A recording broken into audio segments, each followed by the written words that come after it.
মহির কলম চ্যানেলে আপনাদেরকে স্বাগত। আজ শোনাবো লাইলির গল্প। মহির কলম অনিবার্য উচ্চারণে আজ লাইলি খাতুনের জীবনের গল্প। আজ শোনাবো লাইলির গল্প। লাইলি খাতুন।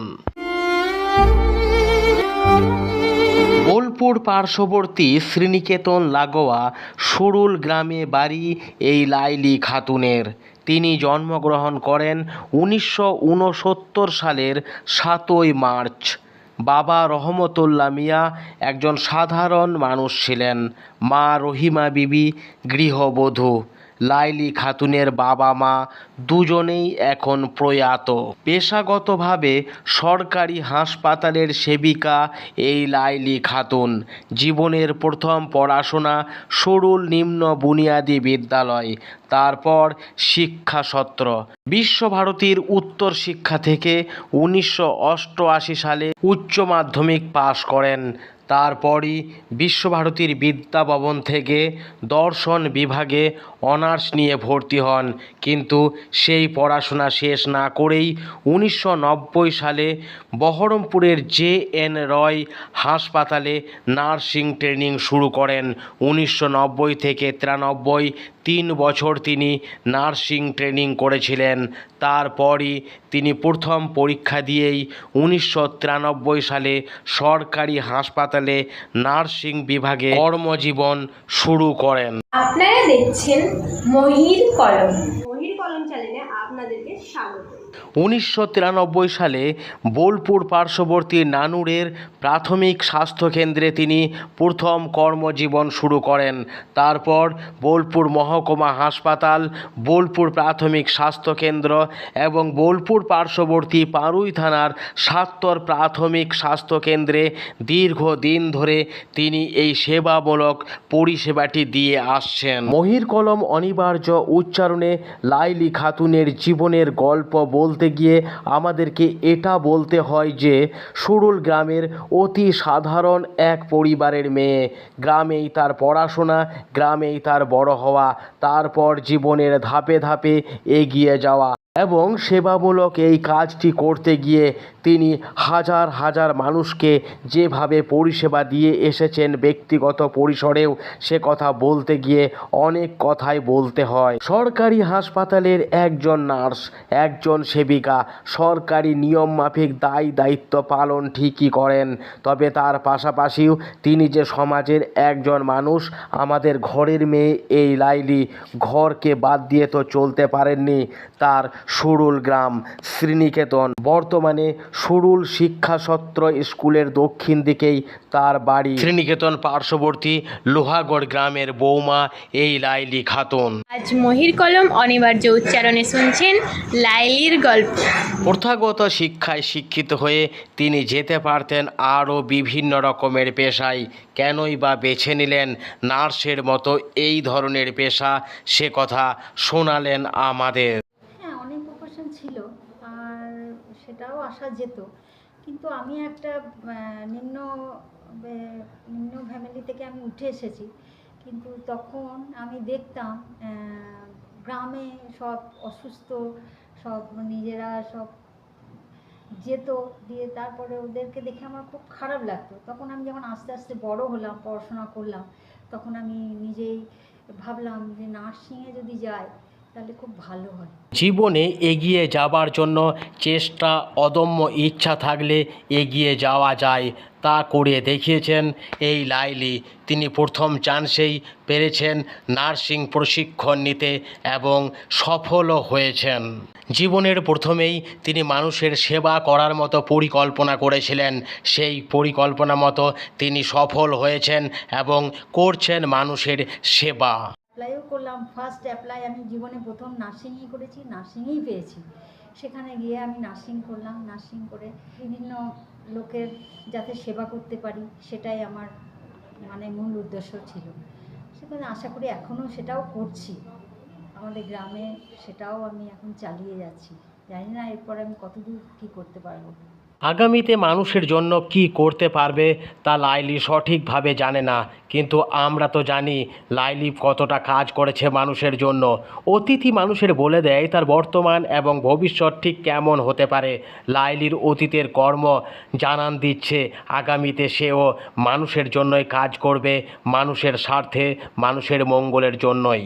কোভিড পিরিয়ডের সময় যখন আমরা সবাই গৃহবন্দী ছিলাম, তখন লাইলি ঘর হতে বেরিয়ে কাজ করেছে জীবন মরণকে সঙ্গে নিয়ে মানুষের জন্যই। নার্সিং করেছি, কিন্তু নার্সিংয়ে আমি যদি এই কোভিড পিরিয়ডে যদি না ডিউটি করতাম, তখন আমার মনে হয়েছিল যে এই ডিউটিটা যদি আমি না করতাম তাহলে আমার বোধহয় নার্সিংটা আমার বোধহয় কোথাও একটা অসম্পূর্ণ থেকে যেত। ওই কোভিড পিরিয়ডে আমি ডিউটি করে মানে এতটাই আমি খুশি হয়েছি যে আমার ওই তখনই আমার ফরেন্স নাইটিঙ্গেলের কথা খুব মনে হয় যে এটাই বোধহয় আমাদের, তখন আমার 50 আপ বয়স হয়ে গেছে। সেই বয়সেই আমি কিন্তু কোভিড পিরিয়ডে ওই কোভিড পেশেন্টদের সঙ্গে আমি লড়াই করে গেছি। কোভিড সময়কালে আমরা ভীত হয়ে পড়েছিলাম, আতঙ্কিত হয়েছিলাম, নিজেদের গুটিয়ে রাখতাম ঘরের মধ্যেই, বাইরে যেমন বের হতাম না, ঠিক মানুষের সাথেও মিশতাম না, নিজেদের স্বাস্থ্যের কথা ভেবেই। কিন্তু লাইলি অনেকটা বলা যেতেই পারে সাহসী উদ্যোগে ঘর হতে 2 পা বেরিয়ে হাসপাতালেই দিন রাত সমানে কাজ করে গেছেন মানুষকে বাঁচানোর জন্য। সত্যিই কৃতজ্ঞতা জানাই এই লাইলিকে, ধন্যবাদ জানিয়েও ছোট করা যায় না, বরং তার উচ্ছ্বসিত প্রশংসা করতে হয় এই মহির কলম অনিবার্য উচ্চারণে। আজ মহির কলম অনিবার্য উচ্চারণে শুনছেন লাইলির গল্প।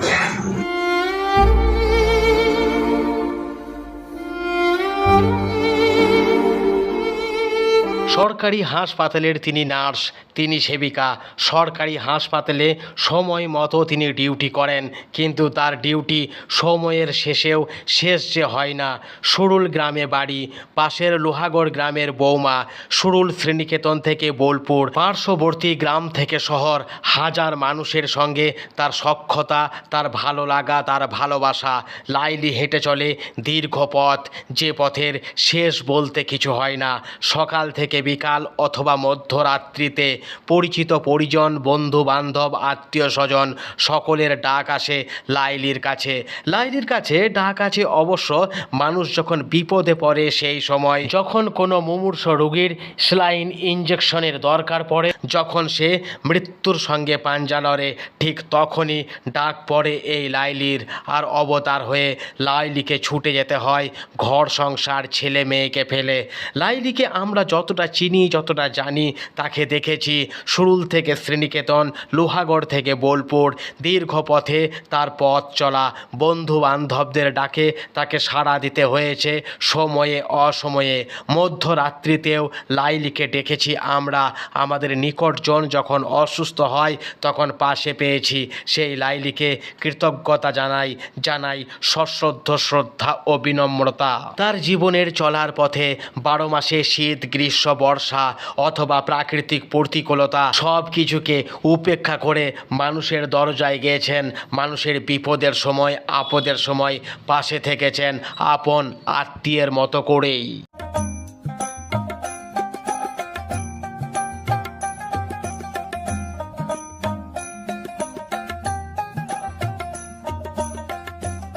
মহির কলম চ্যানেলে আপনাদেরকে স্বাগত।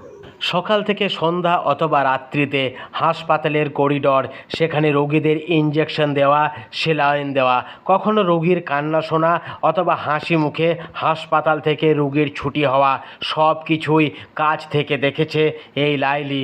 দিন রাত, সময়ে অসময়ে হাসপাতাল আর রোগীর সাথে কথা বলা, এই একঘেয়েমিতা কাটাতে সে কখনো নিজের ঘরেই বসে পড়ে নানান রকম গল্পের বই, কবিতা, নিজেকে ডুবিয়ে দেয় সাহিত্যের জগতেও।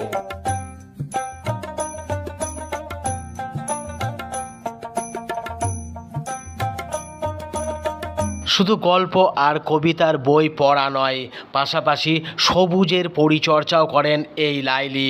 সকাল থেকে সন্ধ্যা যখনই সময় পান তার বাড়ির ছোট্ট বাগানে তিনি গাছের পরিচর্যা করেন। লাগিয়েছেন একাধিক রকমের গাছ, ফল ফুল থেকে শাকসবজি, আর সেই গাছ সযত্নে নিজের মতো করেই লালন পালন করে এই লাইলি। বাগান আমার ভীষণ প্রিয়, বাগানকে নিয়েই আমি থাকি, এই সবুজ গাছপালার মধ্যেই নিজেকে ভুলিয়ে রাখি। আর সার্ভিসের বাকি অবসর টাইমটা আমি বাগানকে নিয়েই কাটাই। আর সবুজ গাছপালা এই যেখানেই যেমন হোক, আমি নিজের বাগানটাকেই আমি নিজেই দেখি। লাইলির বাড়ির উঠোনে রয়েছে বিস্তীর্ণ বাগান, যেখানে রয়েছে একাধিক রকমের গাছ। সকাল অথবা সন্ধ্যা নিজের হাতেই বাগানের পরিচর্যা করেন তিনি, যে বাগান তার কাছে এক মানসিক বিনোদনের জায়গা। বাগান পরিচর্যার পাশাপাশি তিনি অবসর সময় বিভিন্ন রকম গল্পের বই পড়ে সময় কাটান। জীবনে বই পড়া যে তার খুব প্রয়োজন সে কথা নিজেই জানান, এবং বইয়ের মাধ্যমে তিনি ফিরে যেতে চান অন্য এক বৃহৎ জগতে। শুধু বাগান পরিচর্যা করা আর বই পড়া নয়, এই নারী, এই লাইলি খাতুন এক হাতে সামাল দেন গোটা সংসার। সকাল থেকে উঠে রান্না বান্না করা থেকে শুরু করে বাগান পরিচর্যা, এমনকি সাংসারিক কাজ সব নিজে হাতে সামলায় এই লাইলি। সত্যি লাইলি সব পারে একা, একভাবে, এক হাতে।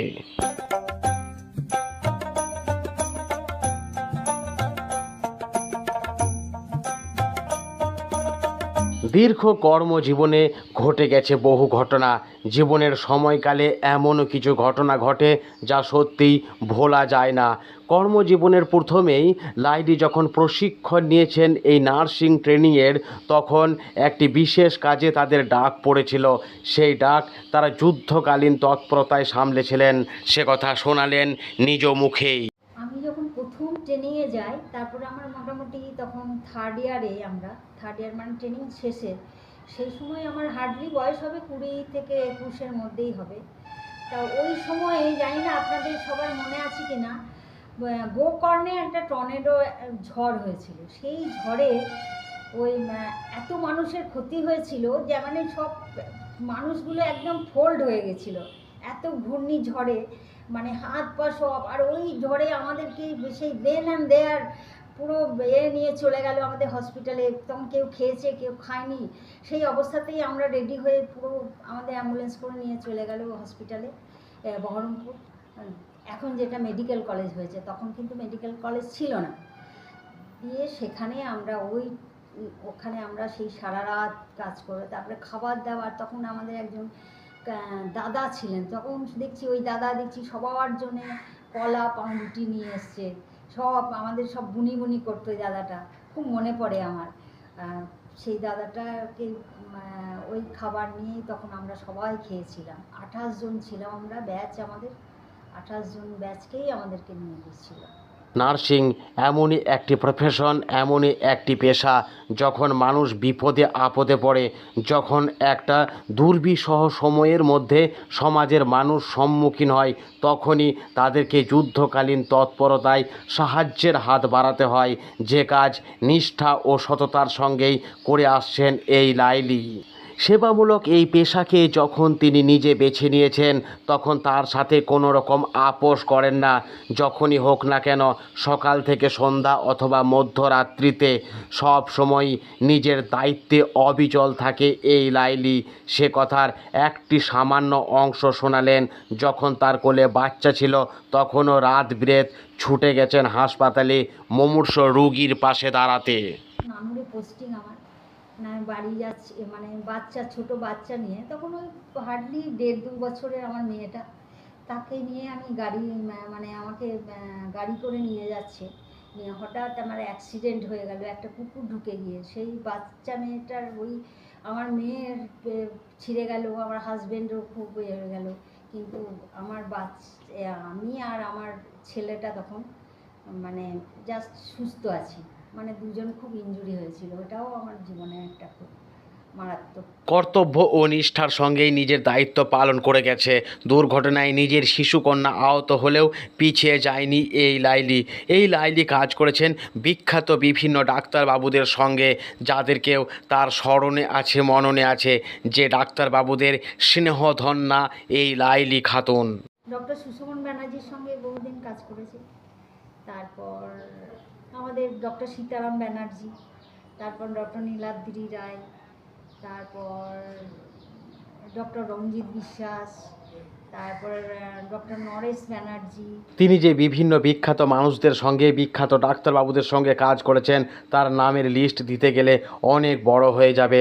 তাদের স্নেহধন্যা এই লাইলি তাদের মতো করেই নিজে বড় হওয়ার চেষ্টা করেছেন, পাশে থেকেছেন মানুষের দিনে রাতে সমানে।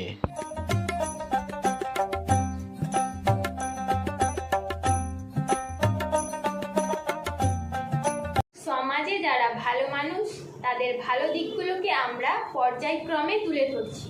আমাদের মহির কলম অনিবার্য উচ্চারণে সমাজের যারা ভালো মানুষ, যারা ভালো কাজ করেন মানুষের জন্য, সমাজের জন্য, সেই সমস্ত মানুষের গল্প কথা আমরা তুলে ধরছি।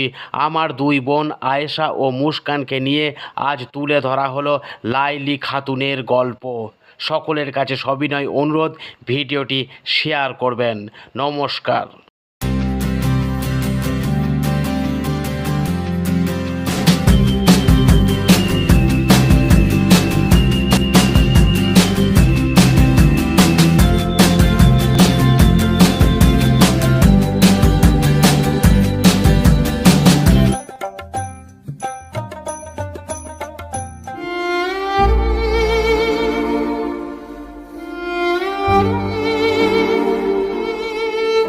মহির কলম অনিবার্য উচ্চারণে আজ লাইলি খাতুনের জীবনের গল্প।